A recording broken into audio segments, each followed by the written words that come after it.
नमस्कार YouTube family. हे बघा, रात्रीच्या चक्रीवादळामुळं वारं वावदान, वाराचे पण वेग जास्तच होता. पाणी पण पडलं, पाण्याचा वेग कमी होता पण वाऱ्याचा वेग जास्त होता. हे बघा, शेताकडे आलो. हे बघा, एकदम छान वळ होती बघा, कशी आडवी पडून गेली सगळी. एकतर या बोंडीनं उचलता पण येत नाही झाड. एक वळ पडून गेली मित्रांनो. काय करू शकते शेतकरी माणूस अशानं. एकदम भारी. आता तोंडाला आलेलं पीक बघा या चक्रीवादळानं.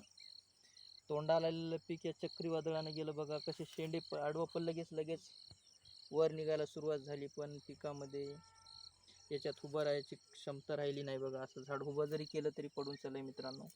आडवंच पडायला. भरपूर झाडं अशी उभं केली होते मी. काय करू.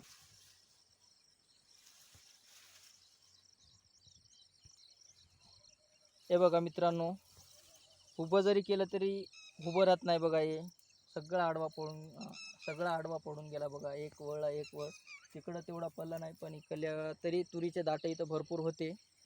याच्यानं काही तेवढा वारं लागत नाही, याच्यासाठीच मी ठेवली होती बघा तूर.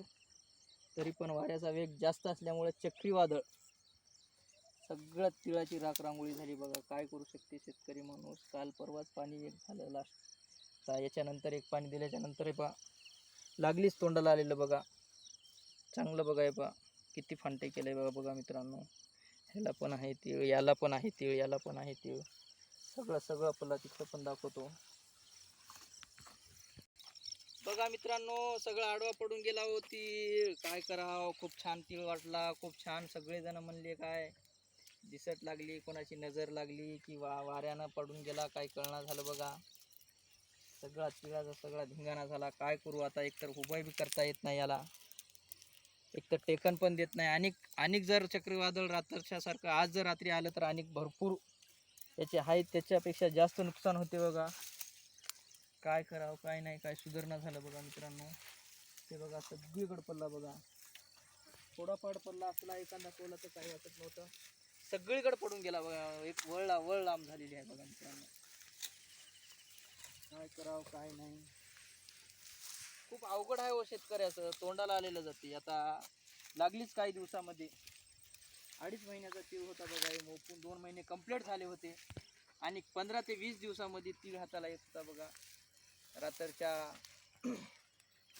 रात्रीच्या चक्रीवादळामुळं आमच्या तिळावर घात झाला आणि तीळ आमचा सगळा लांब झाला बघा मित्रांनो. कसं धरावं कसं बांधावं काय कळना झालं होता.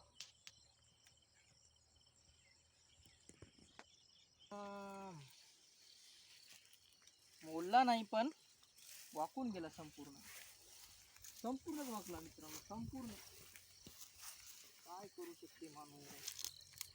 इतकी चांगली सोय करून काय तीळ होता याचा. मागच्या व्हिडिओ पण माझ्या लॉंग व्हिडिओ किंवा शॉर्ट व्हिडिओमध्ये तुम्ही बघला असेल माझा तीळ कसा होता. आणि आज बघा, आज काय तिळाची काय दशा झालेली आहे रात्रीच्या पावसामुळे आणि रात्रीच्या वारे वावदानामुळे.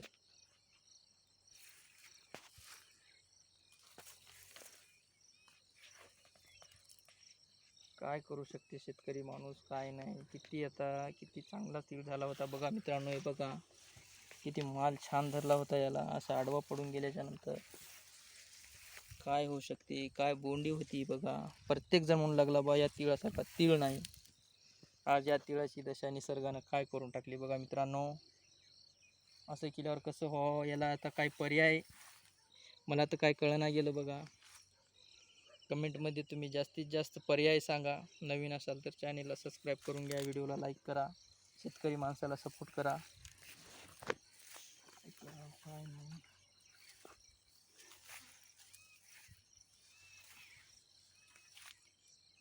थोडेफार झाडं राहिलीत मित्रांनो. कडवून वारा आलं पण कडेचे झाडं नाही घेता. मधी जास्त वाऱ्याचा प्रभाव वाढला आणि एक समान तीळ होऊन गेला बघा मित्रांनो.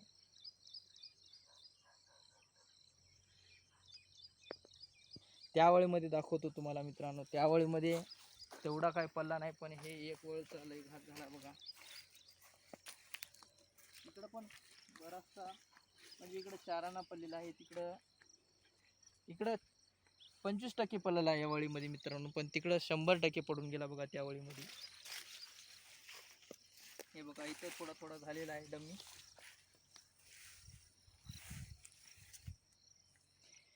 त्या तिळाचा वाढायचा वेग आणि त्या तिळाची बोंडी हे भरपूर प्रमाणात असल्यामुळं थोडं तरी वारं आल्यावर त्याला सण न झाल्यामुळं किंवा सण होतच नाही, आणि सण व्हायचं की न व्हायचं ते दूरचा विषय असो, पण वाऱ्याचा वेग आमच्या इकडे रात्री भरपूरच होता मित्रांनो. काही जरी असलं तरी निसर्गानं पाणी साधारण पडलं असलं तर काही होत नव्हतं, एक तर तिळाला चांगलं होतं, पण वाऱ्यामुळं सगळा तिळ झोपून गेला बघा मित्रांनो. काय करू काय कळना झालंय बघा. आता आलो सकाळपासून शेताकडेच आहे हो, सकाळच्या रामपर्यापासून. काय करावं काय नाही, चला म्हणून एक आपल्या शेतकरी माणसावर एक लॉंग व्हिडिओ तरी टाकावं, जेणेकरून आपल्याला आपले यूट्यूब फॅमिली शेतकरी बांधव भगिनी आपल्याला याच्यावर काय पर्याय सांगतील. लवकरात लवकर तुम्ही माझ्या व्हिडिओला लाईक करा, व्हिडिओ संपूर्ण बघा, आणि त्या तिळाची काय विल्हेवाट लावायची मला कमेंटमध्ये नक्की सांगा मित्रांनो. तिकडं पण तीळ आहे, पण तिकडे छोटा आहे. एकदम जास्त मोठा तीळ म्हणजे तेच तीळ होता मित्रांनो, आणि तेच तिळाचा घात झालाय बघा.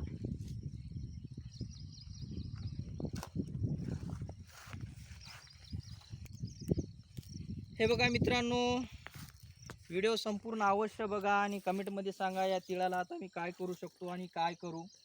सगळं आडवा पल्ला, याला एकतर उभं पण करता येत नाही. उभं जर केलं तर आज सुद्धा रात्रीच्यासारखं जर वारं आलं तर याच्यात आज जीव होता ते अनेक नाहीसा होईल असं मला वाटायलंय. नवीन काय आयडिया असेल तर मला कमेंटमध्ये फटाफट सांगा, कमेंटमध्ये कमेंट करा, आणि नवीन असाल तर व्हिडिओला पण लाईक करा मित्रांनो, चॅनेलला पण सबस्क्राईब करून घ्या. कशी झाली बघा आमच्या तिळाची दशा, खूप अवघड झालंय हो तीळ. उभा करायला करू खूप वाटायला, पण ते उभं थांबना झाला. उभं करून बघलो खूप झाडं, मी एक वेळ उभं करत आलो तर एक वेळ पडत आली माझ्या मागे. अशा 6 वळ्या हाता 6 पाट्या आहेत बघा एका वळीमध्ये, 6ला 6 पाट्या लांब झाल्यात बघा मित्रांनो. काय करावं काय नाही काय कळना झालं बघा. तुमच्या इकडे पण असाच पाऊस झाला का? तुमच्या इकडे पण तीळ होता का? का दुसरं या तिळाच्या नावावर जर मी उन्हाळी हायब्रिड जर घेतली असली तर फायद्यात राहिलो असतो असं मला आज वाटायला बघा मित्रांनो. कारण तीळ पण पीक चांगलंच आहे, पण अशा वाऱ्यावदानामुळं असं जर घात झाला तर शेतकरी माणसाचा तोंडाला आलेलं पीक हे खूप घाट्यात जाते बघा. माणसाची जी इच्छा असते, जे माणसाच्या जे मनामध्ये उत्सुकता असते, स्वप्न जे असतात, असे तोंडाला आल्यावर हिरावून घेतल्यावर शेतकरी माणसाचं अंतकरणातून मन आहे खूप असं काळीच फाटल्यासारखं होते बघा मित्रांनो. खरंच आल्या बघल्या माझ्या काळजामध्ये अक्षरशः असं धडधड व्हायला सुरू झाली बघा. याला मी काय करू आता, मला काय कळना झालं. कसं करू, कोणाला विचारू, कोण विचारावर काय सांगल, आणि सांगल्याच्या नंतर याच्यात थोडं आडवं पडलेलं कसं नीट होईल. काय विद्यामंत्र आहे का याला नीट करायला? काही नाही सर, निसर्गानं असा घात केला बघा याचा. या तिळासाठी पलाटी होती बघा. याच्यात आधी कापूस होता. कापूस उपडण्यापासून ते वखर मारण्यापासून, पाटी मारण्यापासून, पाणी देण्यापासून, खत टाकण्यापासून कष्ट एवढे केले तर या तिळाला बघून त्या कष्टाचं काहीच वाटलं नाही मित्रांनो. आज जे मी तीळ आडवा पडलेला जर बघायलो ना, तर कष्ट जेवढे केले तेवढं आठवणी यायला, अक्षरशः डोळ्यामध्ये अक्षरशः पाणी यायला लागलं. काय तीळ होता आणि काय तीळ झाला. जितके कष्ट घेतले त्या कष्टाचं काहीतरी फळ आपल्याला भेटलं, आणि भेटलंच असं वाटलं, पण निसर्गानं मध्येच येऊन तोंडाला आलेलं हिरावून घेतलं बघा. चला सांगा कमेंटमध्ये मग कशी विल्हेवाट लावायची या तिळाची, काय करायचं काय नाही, कसं करावं काय नाही, काय कळना झालं बघा. भेटू मग नंतरच्या व्हिडिओमध्ये मित्रांनो. नवीन असाल तर चॅनलला सबस्क्राईब करून घ्या, व्हिडिओला लाईक करा, कमेंटमध्ये नक्की वारंवार सांगत आहे मी कमेंटमध्ये याच्यावर विल्हेवाट लावायची, काय विल्हेवाट लावायची सांगा म्हणून. कमेंटमध्ये फटाफट मला कमेंटमध्ये याची काय विल्हेवाट लावायची, काय पर्याय आहे ते तुम्ही सांगा. माझ्याकडं तर काय पर्याय नाही बघा. असा तीळ आडवा पडला म्हणजे एकदम मन उदासून गेलं. याच्यावर पर्याय काय करू काही कळना झालं बघा मित्रांनो. त्यासाठी जास्तीत जास्त कमेंटमध्ये मला पर्याय सांगा. चला थांबतो मग इथंच, भेटू नंतरच्या व्हिडिओमध्ये. बाय.